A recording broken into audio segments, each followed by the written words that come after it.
स्वागत है आपका फिर से एक बार। जैसा कि आपको पता है कि हमारी जो है फोटोसिंथेसिस की सीरीज चल रही है। ठीक है। उसमें हमने आपको फोटो सिस्टम, उसके साथ साथ से फोटो रिस्पायरेशन, C3 साइकिल, ये सारा चीज़ हमने आपको पढ़ा दिया है। आज हम जो डिस्कस करेंगे, इसके बाद जो हमारा चीज़ बचा हुआ है, कौन सा बचा हुआ है? C4 plant. अगर हम C4 प्लांट की बात करें, ये क्या होता है C4 प्लांट? जैसे आपको पता है, हमने आपको फोटो रिस्पायरेशन पढ़ाया है। ठीक है। फोटो रिस्पायरेशन में क्या होता है कि ये टोटली वेस्ट प्रोसेस होता है, जिसमें आपका एटीपी का भी नुकसान होता है और कार्बन का भी नुकसान होता है। ठीक है। इसी को दूर करने के लिए कुछ हमारे C4 प्लांट हैं, जिन्होंने क्या किया, अपने एनाटोमी में चेंजिंग किया है। जैसे अगर इसकी डिस्कवरी की बात करें तो एक साइंटिस्ट हैं, दो साइंटिस्ट हैं, hatch and slack. Hatch and slack. ठीक है।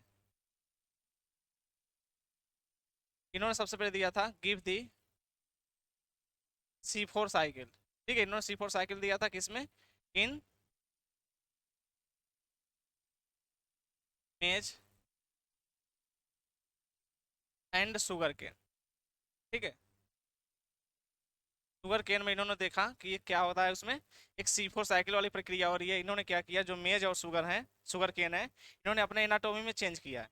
तो हैच एंड स्लैग ने सबसे पहले C4 साइकिल दिया था किसमें? मेज और शुगर केन में। इसका मतलब जो आपका मेज है और शुगर केन है, कैसे प्लांट है? एक C4 प्लांट है। ठीक है।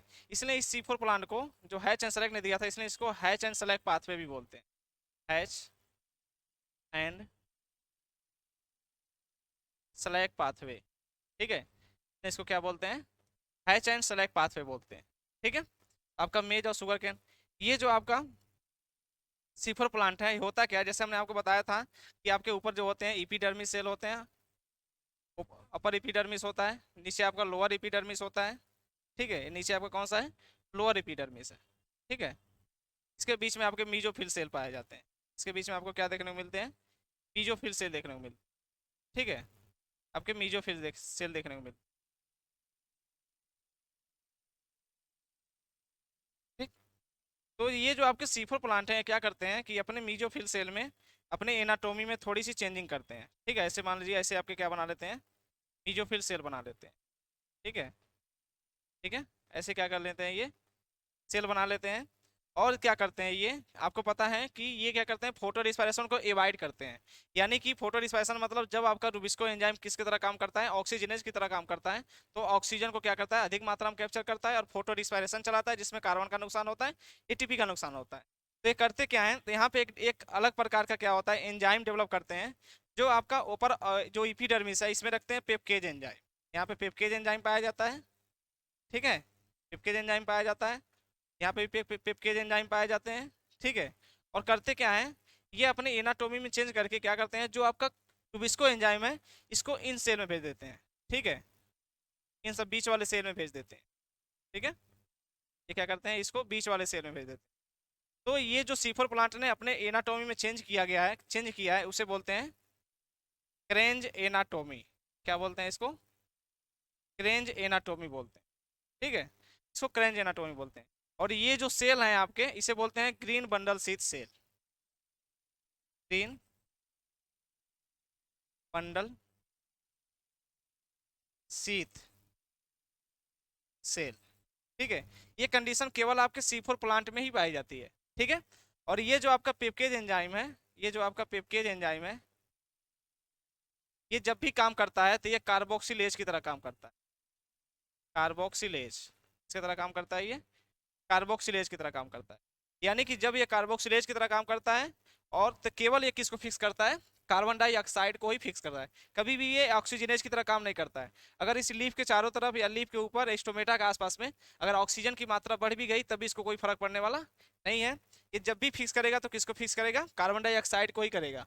जबकि जो हमारा रुबिस्को था, ये दोनों तरह से काम कर रहा था। एक आपका रुबिस्को जो था आपका कार्बोक्सिलेज की तरह भी काम करता था और ऑक्सीजनेज की तरह भी काम करता था। इसलिए रुबिस्को को क्या किए, जो आपके सीफर प्लांट थे, इन्होंने अपने एनाटोमी में चेंज किया, जिसे क्रेंज एनाटोमी बोलते हैं। और इस एनाटोमी में चेंज करने की वजह से जो इसने क्या बनाया, एक अलग सा सेल बनाया, जिसे बोलते हैं ग्रीन बंडल सीथ सेल। इस सेल में क्या किया, रुबिस्को एंजाइम को बैठा दिया। ठीक है। और अलग से एक एंजाइम बनाया, जिसको बोलते हैं पेप्केज एंजाइम, उसको रख दिया ईपी जो है इपीडर्मिस सेल में। ठीक है। या फिर मीजोफिल सेल में।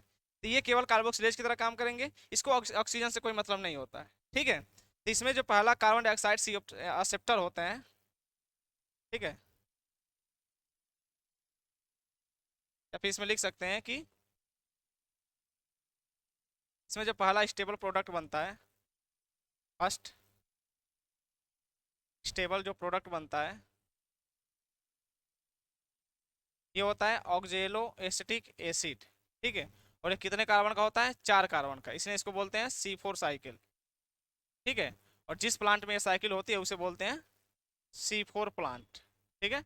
इसका मतलब आपका जो मेज है और शुगर केन है ये आपके C4 प्लांट है। उसके साथ साथ जो आपका सोरगम है, ठीक है, जो आपका सोरगम है ये भी कैसा है? आपका C4 प्लांट है। ठीक है। यानी कि होता क्या है यहाँ पे, सबसे पहले आपका जो पेप्टेज एंजाइम है ये क्या करेगा? कार्बन डाइऑक्साइड को एक्सेप्ट करेगा। ठीक है। वहाँ पे जो है उसको क्या करता है, क्या बनाता है? ऑक्जेलो एसिटिक एसिड बनाता है। और फिर क्या करता है? फिर कार्बन डाइऑक्साइड को कहाँ पे ले जाता है? बंडल सी सेल में। यानी कि यहाँ पे जो है 2 बार कार्बोक्सिलेशन होता है, 2 स्टेप कार्बोक्सिलेशन। कार्बोक्सिलेशन मतलब होता है कार्बन डाइऑक्साइड को फिक्स करना, CO2 को क्या करना? CO2 को फिक्स करना। ठीक है। इसी को बोलते हैं कार्बोक्सिलेशन। यहाँ पे 2 बार कार्बोक्सिलेशन होता है। एक बार आपका मीजोफिल सेल में होता है, एक बार आपका कहाँ पे होता है? मीजोफिल सेल में, बाई पेप्केज एंजाइम, इसके द्वारा, पेप्केज एंजाइम द्वारा। ठीक है। और दूसरा बार जो कार्बोक्सिलेशन होता है वो होता है आपका बंडल शीथ सेल में। कहाँ पे होता है ये? Bundle sheath, bundle sheath cell में होता है। ठीक है। और ये कौन करता है? रुबिस्को एंजाइम करता है, रुबिस्को एंजाइम कराता है। ठीक है। तो ये फोटो डिस्परेशन को एवॉइड करने के लिए ये अपने एनाटोमी में चेंज करते हैं। ठीक है। तो इसलिए जो आपका पेप्केज एंजाइम है सबसे पहले ये क्या करता है? ये CO2 को फिक्स करता है किसके साथ? तो पेप्केज है सबसे पहले, तो मीजोफिल सेल है आपका, मीजोफिल सेल में, मीजोफिल सेल में जो आपका पेप्केज है, पेप्केज है, ठीक है, वो फिक्स करता है CO2 को ऑन दी किसके साथ? फास्फोइनॉल पायरुवेट के साथ। ठीक है। और जो पहला स्टेबल प्रोडक्ट बनाता है वो क्या बनाता है? ऑक्जेलो एसिटिक एसिड, जो कितने कार्बन का होता है? 4 कार्बन का। ठीक है। लाइन टू लाइन आपको याद रखना है। उसके बाद से अगर हम बात करें बंडल सीसीएल में, तो जो आपका रुबिस्को है, आपको पता ही है कि जो रुबिस्को है ये फिक्स करता है CO2 को किसके साथ? RUBP के साथ। ठीक है। इस चीज़ को याद रखिएगा। तो इसका मतलब यहाँ पे 2 तरह के एंजाइम है। ठीक है। तो यहाँ पर अगर 2 तरह के एंजाइम है, एक आपका मीजोफिल सेल में, एक आपका जो है, एक आपका किसमें? बंडल सी सेल में। इसका मतलब यहाँ पे 2 तरह के आपके क्लोरोप्लास्ट भी देखने को मिलते हैं। आपको पता है कि जितने जितने भी एंजाइम है आपका, चाहे पेप्केज एंजाइम हो चाहे आपका रुबिस्को एंजाइम हो, ये सारे सारे आपके कहाँ पे प्रेजेंट होते हैं?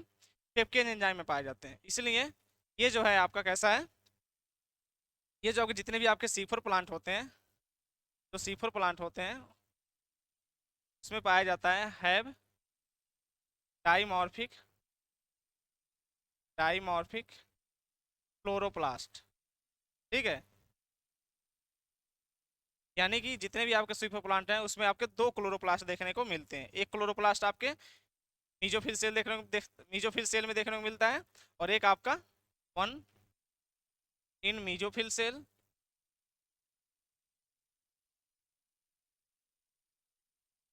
एंड सेकेंड किसमें पाया जाता है? सेकेंड वन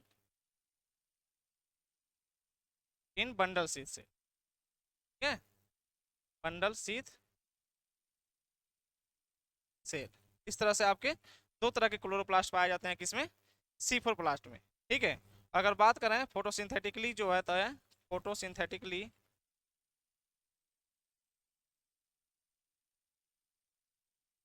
C4 प्लांट जो होते हैं, C4 plant are more efficient. ऐसे होते हैं, मोर इफिशियंट होते हैं। क्यों? Because efficient then C3 cycle. ठीक है। देन C3 साइकिल, क्योंकि because absent of, absent of photo respiration, photo respiration. इसलिए आप देखते होंगे कि जो आपके C4 प्लांट हैं उनका उत्पादन अधिक आता है किसके अपेक्षा? C3 प्लांट की अपेक्षा। इसीलिए इसमें क्या होता है, जो C3 प्लांट होता है उसमें फोटो रिस्पायरेशन पाई जाती है, लेकिन C4 प्लांट में फोटो रिस्पायरेशन देखने को नहीं मिलता है। इसलिए C4 प्लांट जो होते हैं उनमें उत्पादन अधिक होती है। ठीक है, इस चीज़ को जो है आप लोग याद रखिएगा। फोटो रिस्पायरेशन हमने आपको पढ़ा दिया है, इसके पहले वाले लेक्चर में आप लोग जा करके देख लीजिएगा।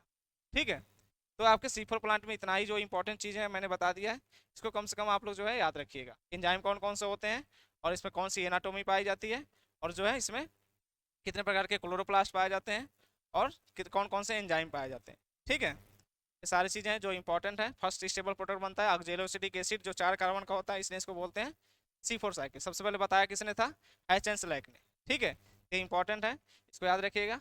आगे हम पढ़ेंगे कैम प्लांट को लेकर। ठीक है, तो मिलते हैं नेक्स्ट वीडियो में, तब तक के लिए धन्यवाद।